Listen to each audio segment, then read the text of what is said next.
तो कौन कौन बने लगे थे जी? दोनों हाथ उठा के बता। एती वाली बने जी,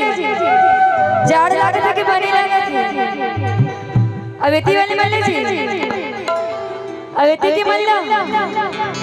एक रे तो बोलते हो का दिखावा में तुरी प्यारी मैं बोला नहीं करचगा दीवाना मैं बोला नहीं करचगा काजल काजल हाय हाय काजल काजल काजल काजल और बोले काजल दिखावा में तुरी प्यारी मैं बोला नहीं करचगा दीवाना मैं बोला नहीं करचगा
मेरे हो तुम हमको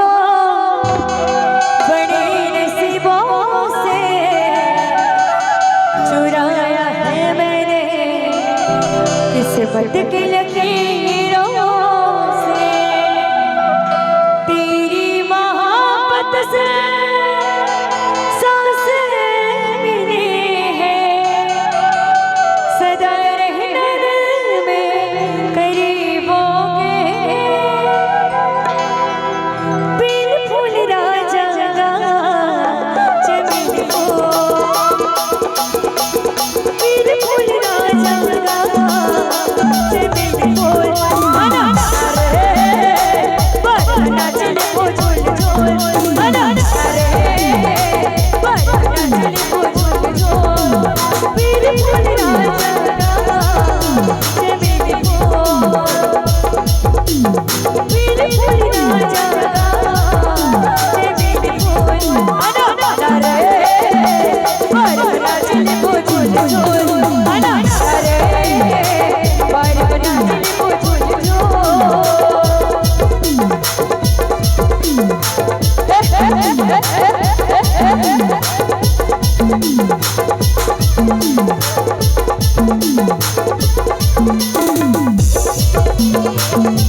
बटाई